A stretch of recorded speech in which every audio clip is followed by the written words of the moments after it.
Welcome into the Chico Bormann Show here on the Big Play Sports Network. It is always a pleasure to have you along. You can follow us on Twitter if you are not already at Chico Show CLE. Also over on YouTube, type in the Chico Bormann Show. Hit that subscribe button if you're not a subscriber already, and we do appreciate that. Obviously, we have a big show in store for you this week as, yes, the big game is finally here. Super Bowl 58 in Las Vegas. Vegas. Yeah. Roger Goodell and the league's come a long way since like 2012, 2013. There's no way we are going to get in bed with Vegas. But the integrity of the game is still most important to Roger Goodell. He said it this week at his little commissioner's press conference. But the Super Bowl is here. Kansas City and San Francisco. Looking forward to hooking up with our good buddy Nick Shook, NFL.com, NFL Network, and yes, co-host of the Bold, Bald Breakdown each and every Tuesday during the season, during the Brown season, right here on the Big Play Sports Network. Get his thoughts on the big game. You also got some hoops, some loose ends we want to tie up there. Cavaliers have been dominant. Ohio State Buckeyes, not so much, but really it's all about the NFL. It's all about the big game this Sunday, and it's going to be all about our good buddy Nick Shook. He's next right here on the Chico Bormann Show on the Big Play Sports Network. Which camera am I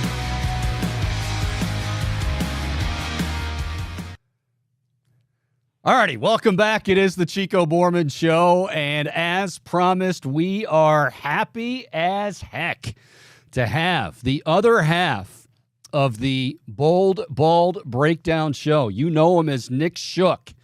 I know him simply as Shook or Shooky. NFL.com, NFL Network. He's live in Vegas, and he's alive to tell about it so far. It's just midweek of Super Bowl week, but he is there. Nick Shook, live from Vegas. How are you, pal? I'll tell you what, Chico. I haven't heard those three sweet words that all start with B in weeks. It's like a blast from the past at this point. So I'm doing great just because of that alone. So when we say, we always hear what happens in Vegas stays in Vegas. So I don't want you to not necessarily, this could be easily one of those, oh, what's the craziest thing you saw? What is, though, like a crazy thing you saw that you know damn well? Like, okay, answer this way.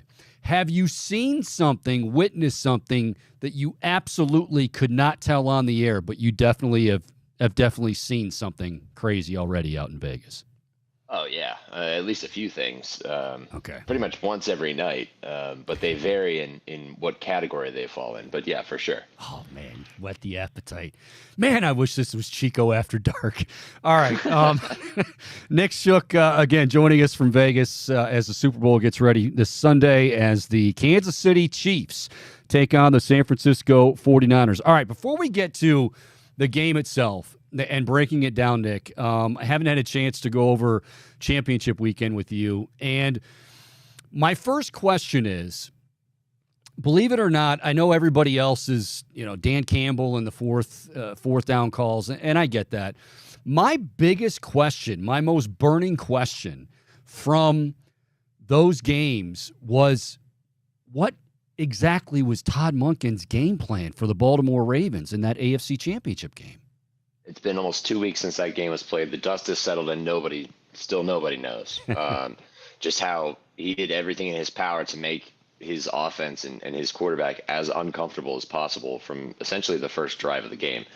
It made zero sense, and especially when you looked at it situationally, that this is a team that hammered the run game to put away the Texans a week prior, and it's as if the running game didn't exist in their playbook, save for a few handoffs. I think other than Lamar runs, which included scrambles and design runs, they had 8 runs combined between the other two running backs, Gus Edwards and Justice Hill. So I'm still mystified by it. I'm sure that Todd's going to look back on it and think, man, I wish I would have coached it differently, but in the moment, yeah, it did not make it blew my mind. And I don't know how you fix that, because the offense was looking very good going into that weekend. Maybe it's just one of those learning experiences where you're like, hey, we gotta acknowledge our strengths better than they did, because they flat out did not. They cost them the game by, I mean, because the Ravens defense certainly played well enough to win, and there's no excuse for putting up, no matter how good Kansas City's defense is or isn't, there's no excuse for putting up 10 points with Lamar Jackson on your team.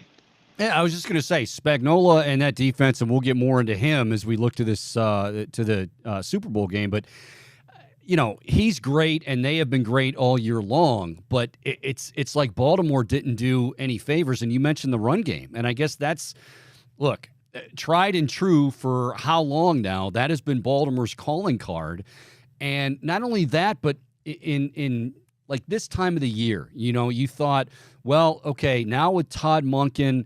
And now with, Lamar and a new cast of characters, or somewhat new cast of characters, he's going to make it easier on Lamar, because we all know that when things start to speed up and when things start to, okay, it's on Lamar, he's got to really do something here.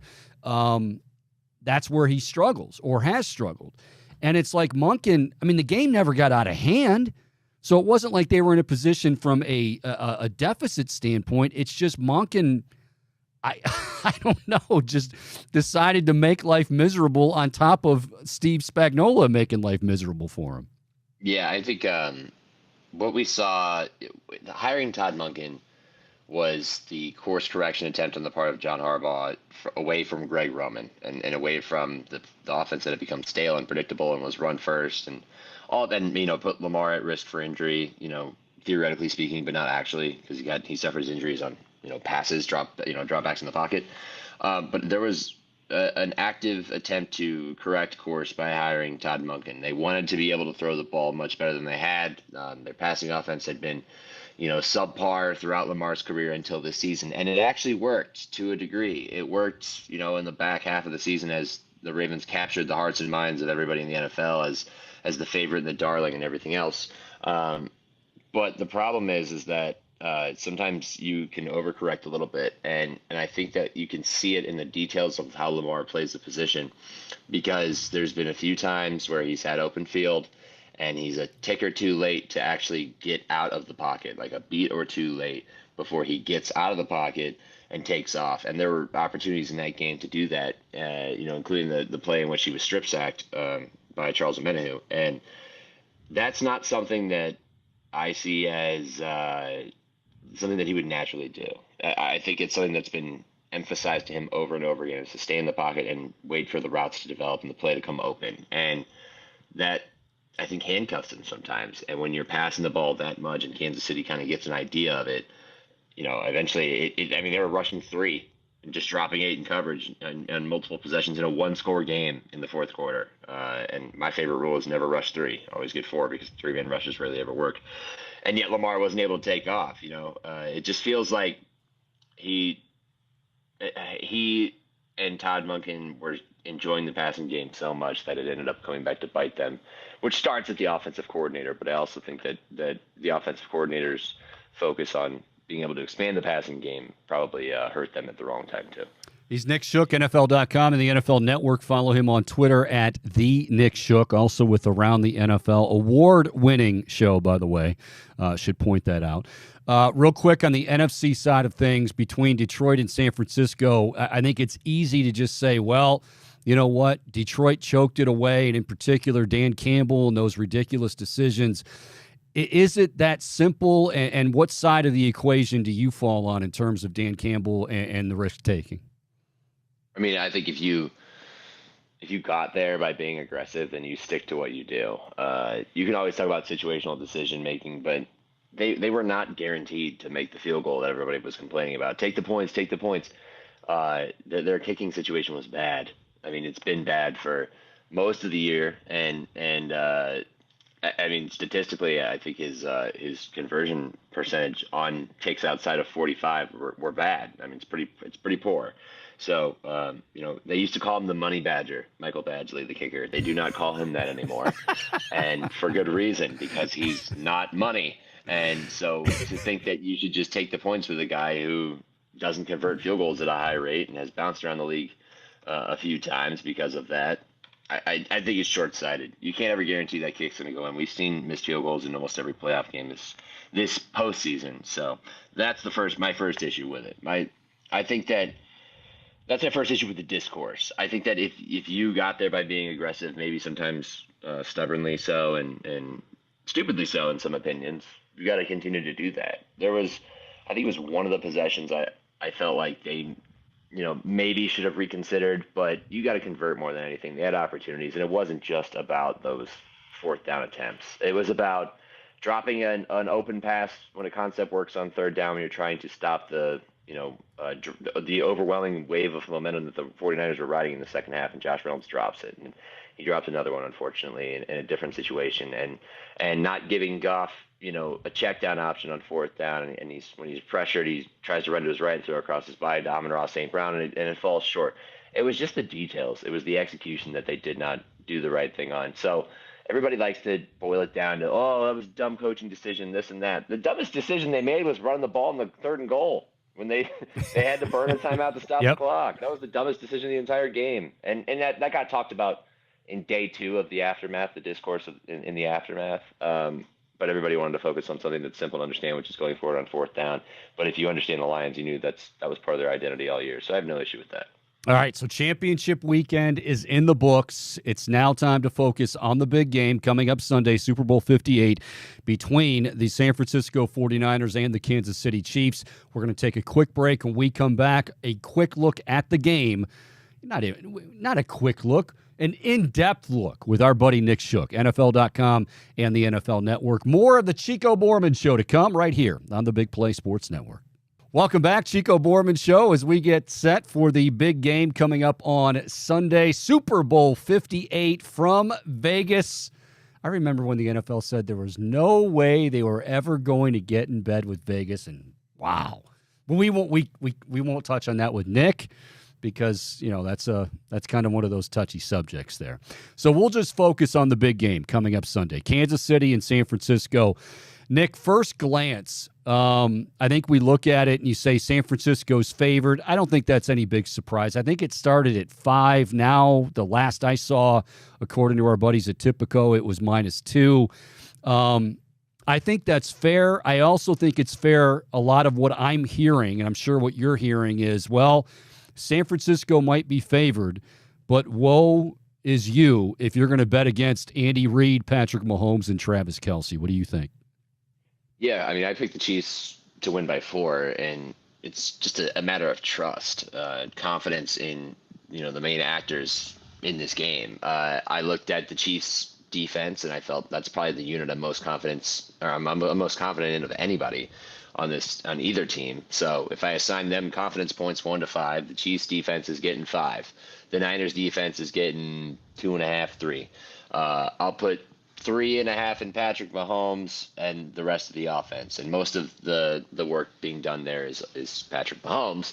So, and then San Francisco, I don't know because they have Christian McCaffrey, but I watched Kansas City's defense limit Lamar Jackson. I watched them limit Josh Allen enough to win the game, shut down the Dolphins in a frigid game in Arrowhead, back in Super Wildcard weekend. So I think that I just feel better about a team with experience being here, and I trust a little bit more. It's not that I trust them a lot. This is not the same powerhouse Chiefs team that we saw a few years ago when these two teams met up. But I still trust them more, and I think they figured it out enough offensively to be able to win the game. But it's going to be a hell of a chess match because these are two of the best, most cerebral coaches in the NBA. Obviously, every coach is cerebral, but these guys are up there with plenty of experience.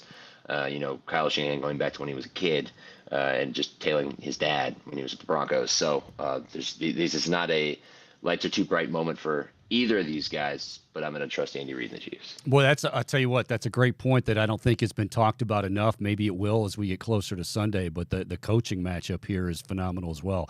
I want to go back to the San Francisco defense for a second because I don't want to say it raised eyebrows because I think San Francisco, it's kind of been noted, like their run defense is suspect. So when we talk about Kansas City and we talk about obviously the usual suspects, Patrick Mahomes and Travis Kelce, who obviously was incredible on championship weekend, how important might Isaiah Pacheco and that run game be for the Chiefs in this game? Oh, I think it's going to be massive. I mean, that's been the secret to finding your way into these games against the 49ers is to do it on the ground. Now, the Lions did it on the ground with like an end around, so it's a little bit different, but it wasn't the only big play they had.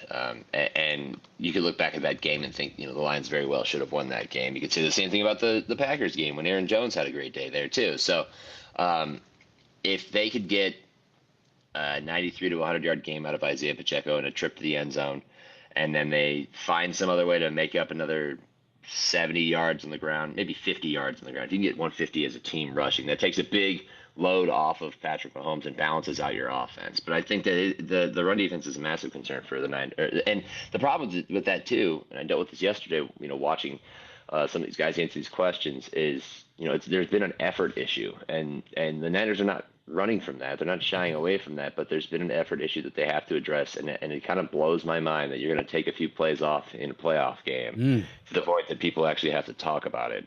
So maybe they get that cleaned up, but I definitely think there's an avenue for the Chiefs to win the game on the ground, and Isaiah Pacheco obviously is going to be leading the way. We'll stay on that side of the ball as far as the Chiefs are concerned. You talked about what the Chiefs have cleaned up, and they certainly have. Patrick Mahomes has had time to throw, but he's also getting that ball out quick. They are helping on the offensive line, whether that's two tight ends along with Travis Kelce blocking before he breaks free and goes out for the route. What are we seeing? And of course, the last time these two teams met, we remember when Patrick Mahomes was harassed all day. They had tackle issues, they had injuries then, and I think a lot of people blew that off. We came to find out that was a huge deal in that game.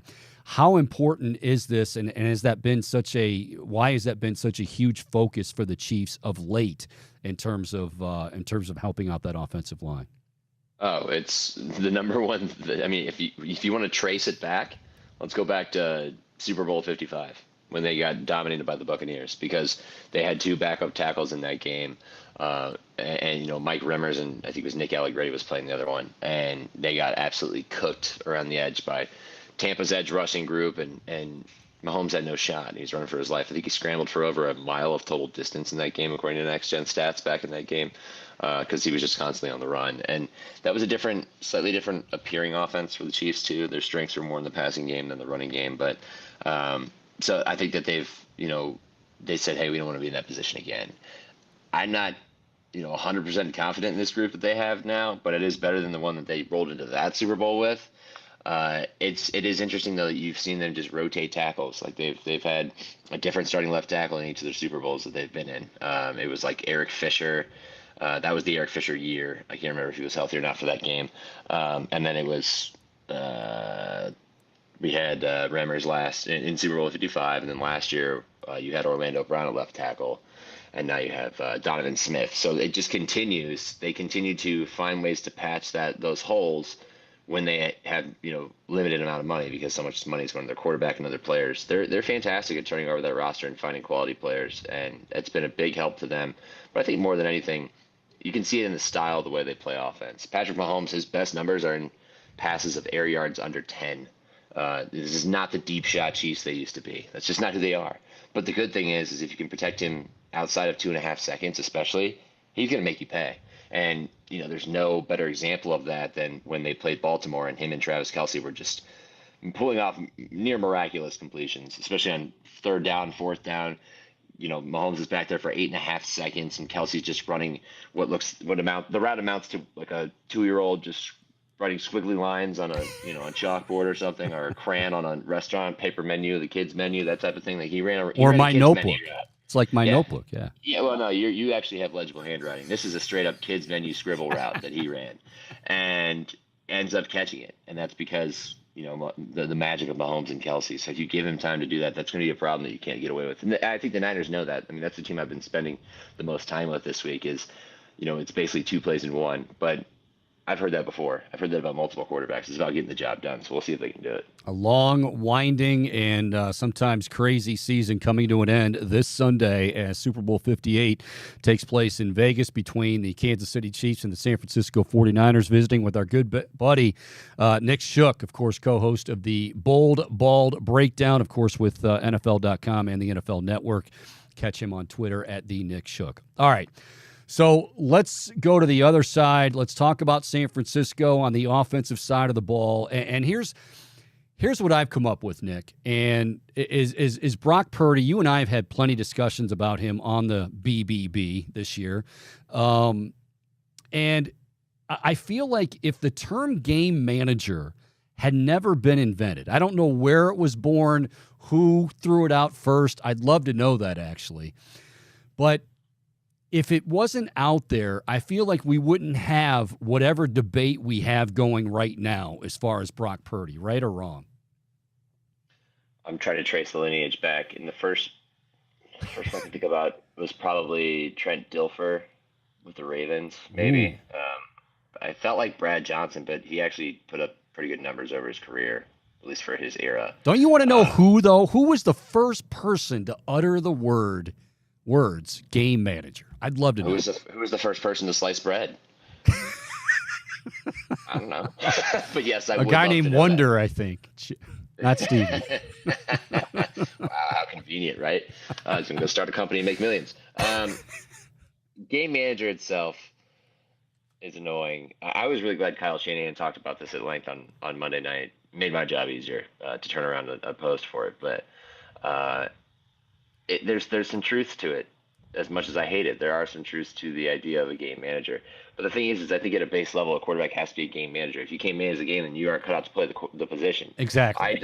I describe it as somebody telling you that you're good enough to play the position, but you're not great, and you're never going to be great. And you're never going to elevate your offense, and that's where it gets its negative connotation. But you can win a Super Bowl as a game manager. Do I think Brock Purdy is a game manager? No, I think he's beyond that. But I'm not going to go crown him as this physical freak or the most gifted guy on the field, but he's got the chops. I mean, he's got ability, and I mean, this would not be the first time that a team won a Super Bowl with a quarterback of that caliber. And fortunately for the 49ers, this is exactly what they needed. They tried to get the athlete with the freak ability. It was Trey Lance. He wasn't ready to play. They tried to go with the guy that they thought had a high ceiling and proved to not have the high ceiling, and it was Jimmy Garoppolo. That's a game manager more than anything, except Jimmy liked to turn the ball over. So they found the happy medium between those two, I think, and Purdy's got a little bit of juice to him. He's got some wheels. We saw that how he finished off the NFC Championship game with some scrambles there in the fourth quarter. So let's not discount that ability either. But I mean, look, it's not. Brock Purdy isn't like the headline grabbing, sexy quarterback that some of these other big names are. That the Mahomes are. That the Lamar Jackson or the Josh Allen, whatever you want it to be. And that should be perfectly fine because he's exactly what the Niners need. All right, we're going to take a quick break. When we come back, we're going to tie up some loose ends, including a prediction from our buddy Nick Shook on the Kansas City Chiefs and the San Francisco 49ers. In addition to that, we'll take a look at the coaching carousel, which is now ended, and to a lesser degree, involve the Browns a little bit as far as the assistant staff. We're not going to get out of here without talking Browns as well with Nick Shook. More to come right after this on the Chico Bormann Show on the Big Play Sports Network.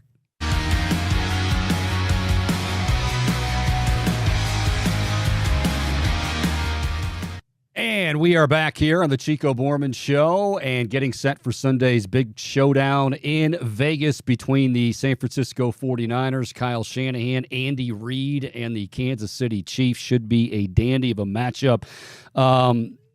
Nick, and we're talking to Nick Shook from NFL.com, the NFL Network. Before we went to break there, we were talking about that offense. We were talking about, the 49ers on offense and Brock Purdy. But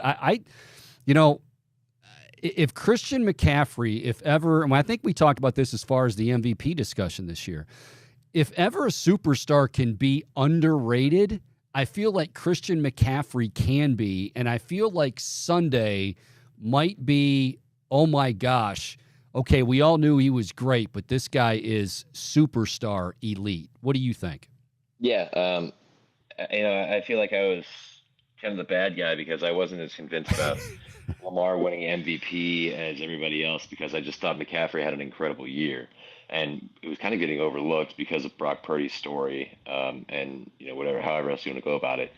I mean, the guy is the most important player to any team outside of a quarterback in the league, and he's also put up stupid numbers this year, having a career year and just really showing that if he could stay. That was the big knock on him a couple of years ago. Was like, well, can he stay healthy enough to really make a difference? And he kept getting hurt in Carolina, and Carolina stunk without him, and they moved on from him. And that was the big question: was can he stay healthy enough to make a difference? Well, he's stayed healthy enough this year. Yeah, he's missed a little bit of time, but not very much, and he's been fantastic. And you can see how good their offense is with him versus without him. I mean, the guy's got almost 1,500 rushing yards in the regular season.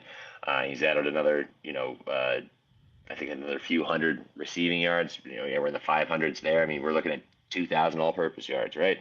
A ton of touches because he's got to be a big part of the offense. But if people have not paid attention to him by now, which I don't know how you can't, unless first off, he's a good-looking guy. He's the son of Ed McCaffrey. Probably a lot of people don't know who Ed McCaffrey is at this point. But he's also in multiple commercials. I think there's one for NFL Shop or something where he goes into a classroom and he's wearing his full uniform and he's like in this kid's like mind because the kid is new in town and they try to crush him for saying that the Niners stink and McCaffrey sucks and everything else, and McCaffrey just shows up there to tell him to buy stuff because it's consumerism. But if you haven't seen all of that, you haven't seen him play football, you're gonna get introduced to him, I think, on Sunday because he's an integral part of this team. And I don't think they win the game unless he makes a big impact, because that's exactly what he's done all year, is make a big impact, even if it's not the prettiest sometimes, because he does have a little bit of throwback to him. He's the best player on the field, I think, for the Niners and potentially outside of Mahomes for both teams. Yeah, I think I would agree with that. Let me just add something there, because speaking of endorsements, I happen to be a big fan and consumer, happy customer of Flag and Anthem flannel shirts, courtesy of one Christian McCaffrey. How about that for going into the – how about a fun fact that you may not have known, Nick Shook? That's what I'm here for.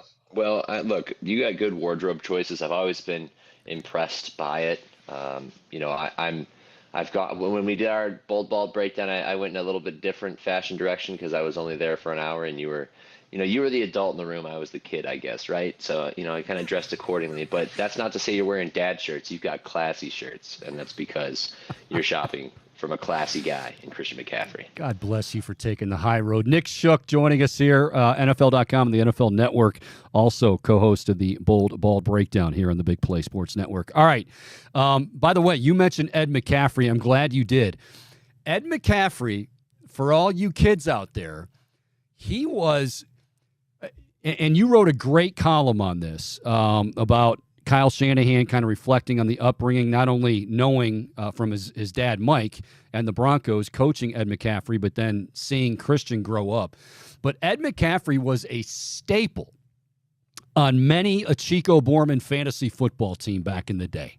He was a staple, great wide receiver, not Hall of Fame, but he was, you loved him.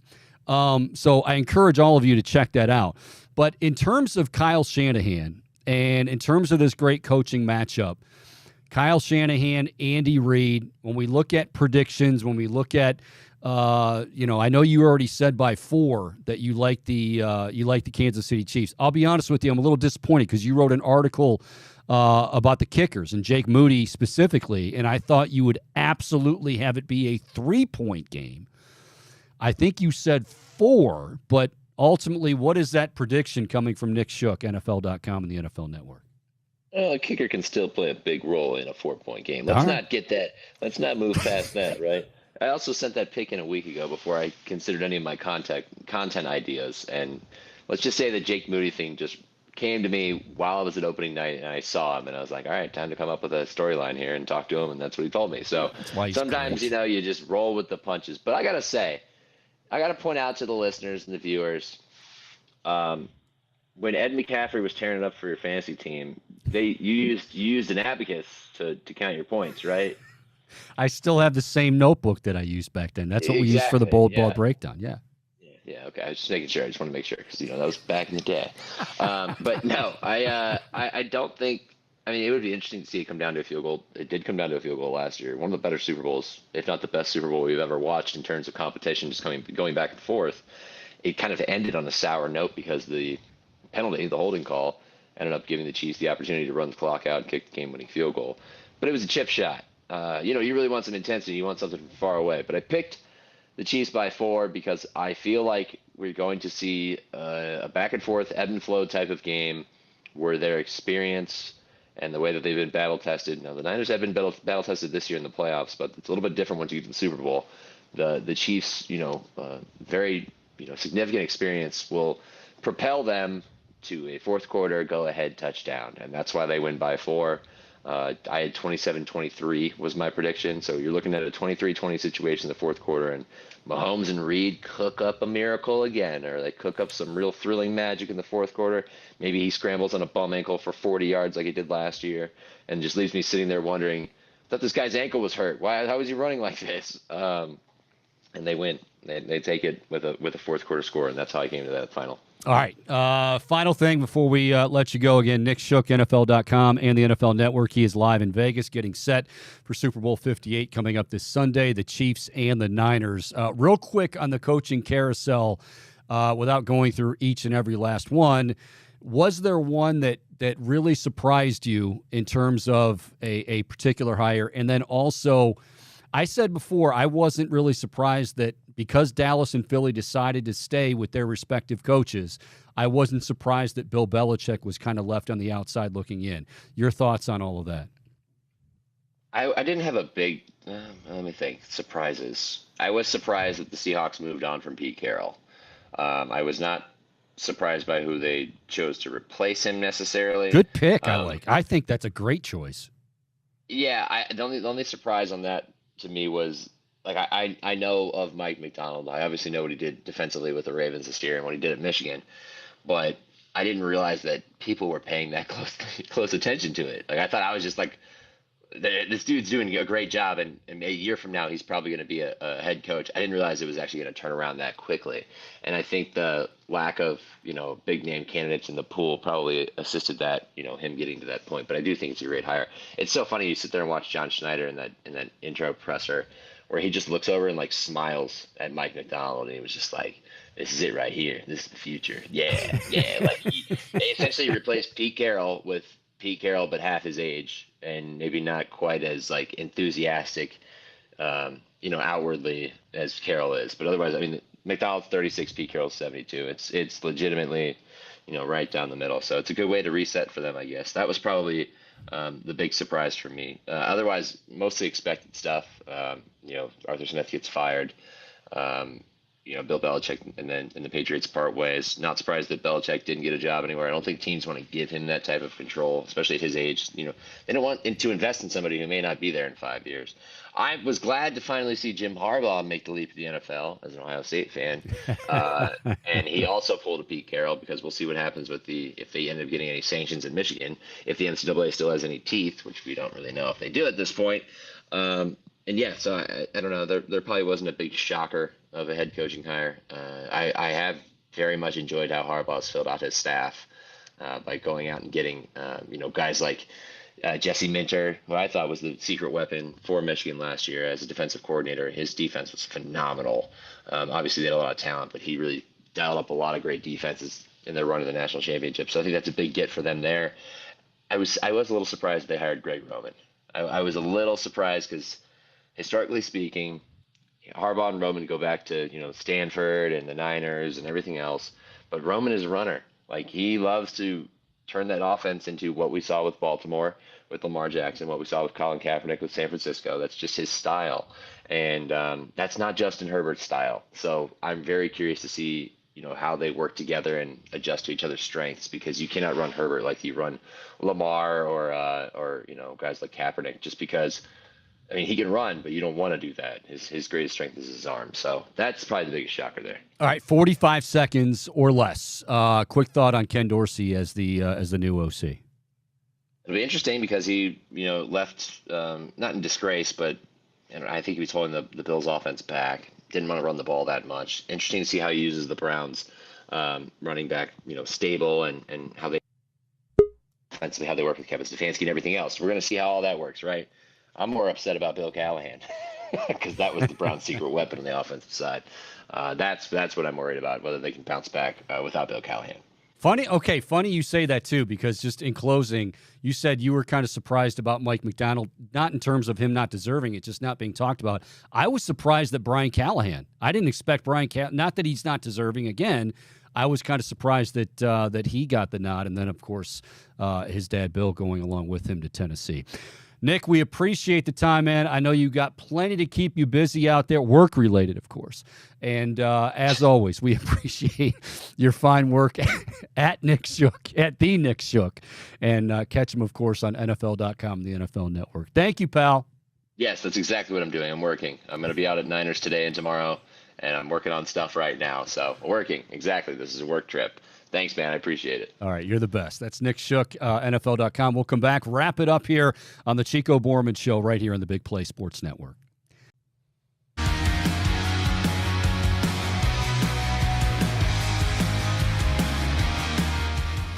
All righty, welcome back, and great stuff from Nick Shook as he joined us live from Vegas, site of the Super Bowl 58. Kansas City Chiefs and the San Francisco 49ers. Good talking to him here on the Chico Bormann Show on the Big Play Sports Network. Glad to have you along, following us on Twitter at Chico Show CLE. Also, you can find us on YouTube. Type in the Chico Bormann Show, and if you are not a subscriber already, go ahead and hit that button. Appreciate it, and you'll be all set to go. All right, so Shooky likes the Kansas City Chiefs.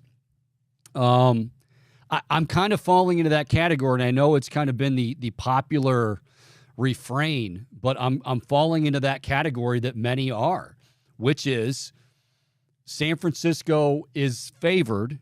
San Francisco should be favored, but I ain't going to there's no way that I am going to bet against Mahomes, Reed, and Kelsey. And for that matter, Steve Spagnuolo, because I think that defense and him headlining that defense and calling all the shots has been incredible, and it's kind of been overlooked because you're going to get overlooked with Mahomes and Kelsey. But, I think, Bohm, I don't know. I kind of feel like that's the route. I know it's the comfortable route because it seems to be the popular route, but that's kind of the route that I feel I'm going to take as well in this game. Yeah, I'm going to make it unanimous on the show, Chico. You like Kansas City too? I do. And, Lana Del Rey is rooting for the 49ers, so this is basically like the Lana versus T Swift Bowl here, Chico. But I'm a big Patrick Mahomes fan, and as I've expressed on multiple occasions, I love the thought of witnessing historical greatness. And Mahomes is very much on his way to surpassing Tom Brady one day if he continues on this trend. Yeah, I mean, it's crazy to think that, not only has he accomplished all this, but he is so very, very young. It only feels like he's been in the league for, 10, 12 years, and he hasn't. I agree with you. You forget this whole season, not just Browns related, but entire NFL has just been absolutely crazy. I mean, long and roller coaster. And then we've got... You mentioned Tay-Tay, and because you mentioned Tay-Tay, we have to bring up Tay-Tay. I was wondering about this. Do you think in production meetings, boom, you go through everything. I can't even imagine just a normal Sunday NFL on CBS, whatever. You got a production meeting, you're going through all the possibilities. But Super Bowl, come on. Do you think in the production meetings right now with Nance and Romo, Jim, and all of those people, all of those fine folks at CBS, how much is Taylor Swift being talked about in terms of, and the only reason I'm saying this is because it's real. They can't just act like she's not there, whether you're tired of it or not. I'm not, but whether you're tired of it or not, she's going to be there. She's been a focal point. Hell, Roger Goodell's even saying, hell yeah, it's been incredible for us. So how much is she being talked about, Bohm, in production meetings getting ready for the big game? Chico, she's absolutely being discussed frequently. Has to be. I think that it's almost become like a sort of controversy in terms of you want to show her, but you want to keep it balanced. You don't want to show her too much. Now it was, I saw that, I forget what outlet published it, but the actual time in which she was showcased during the championship game, and it was under a minute. You know, it was like 45 total seconds of airtime. Chico, over under 1 minute of airtime from kickoff to the end of the game for Taylor Swift. Way over, because again, the NFL knows, not that they don't have eyeballs during championship weekend, but this is the Super Bowl. They are absolutely going, and they are cognizant of that. Here's the other thing. I'm glad you brought up that stat, Bohm. I would have guessed that it was way over that because, again, we saw championship weekend. Kelsey had 9 catches and 100 yards or whatever it was at the break. If he does that, and there's no reason to think that, you know, if the Chiefs are going to win, Travis Kelce's going to have another big game. Imagine that. So if you're going to see Travis Kelce, you're going to see Tay. I don't know. I just, I'm going to go way over on that. That's a good over-under. I'm sure there's plenty. There's got to be so many over-under or prop bets on Taylor Swift. It's not even funny. There are. I've heard once everything as wild as like what color lipstick she'll be wearing or if she'll be wearing a Kelce jersey. She only wears the bright red. I mean, the odds were not very favorable in that one, Chico. I can't You're believe not going to win a lot. I just looked into a camera. I am looking into a camera, and on a sports talk show, I just said, Taylor Swift always wears red lipstick. The hell is wrong with me? Hey, you know what? I can't avoid it. I'm not going to avoid it. But every time I see her, she's wearing not just a little and like a shade of red. It's like that bright red lipstick. Boom. That, like, you know, you kiss that paper and it's there. Anyway.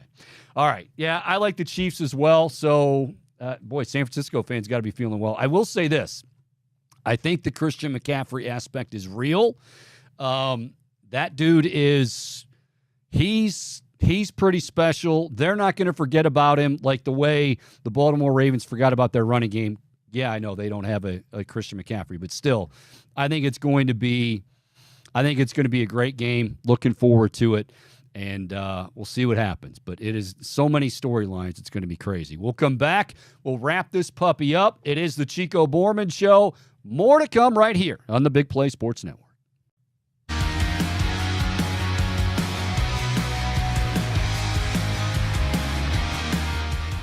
All righty, winding things down on this edition of the Chico Bormann Show on the Big Play Sports Network. And, of course, Super Bowl Sunday is not far away. This Sunday in Vegas, the Kansas City Chiefs, the San Francisco 49ers. Thanks again as we wrap things up to our good buddy Nick Shook. Again, should be a very, very exciting game, just a good matchup. You always hope for that, which is what I always root for. But, man, so many different storylines. The coaching matchup, which we really haven't gotten into and you haven't heard much about. But you're talking about two of the best when it comes to scripting plays and out of the gate. Andy Reid and Kyle Shanahan, two of the best offensive minds in the game, easily. So should be a lot of fun. All right, real quick before we get out of here, should mention those Cleveland Cavaliers kids, your Cleveland Cavaliers, have won 14 of their last 15 games. Let me repeat that. Somebody just did. Yes, 14 of their last 15. Yeah, but what about when the schedule gets tougher? Clippers were the hottest team in basketball basically a week ago. They disposed of them. Sacramento, what did they shot like 56%. I wrote it down. The Cavs they shot 56% from beyond the arc in Monday's victory over Sacramento. Folks, they didn't fire up 10 threes. They were 23 of 41 behind the arc. 56%. JB and company, yeah, I know, postseason. These guys are incredible to watch. On the other end of the spectrum, hey, Chris Holtman, what's going on, buddy? I don't like to kick a guy when he's down, but what the hell? Buckeyes choke away an 18-point lead against Indiana, this guy can't be around next year. I won't be around. I might not be around next year, but I'll tell you what, at least I'm getting my thoughts on this out of the way. All right, we're out of time. Again, thanks to Nick Shook, also Michael Bone producing. I'm Mike Chico Bormann, and we will have more of the Chico Bormann Show next week all across the Big Play Sports Network. Make it a good one, everybody. See ya.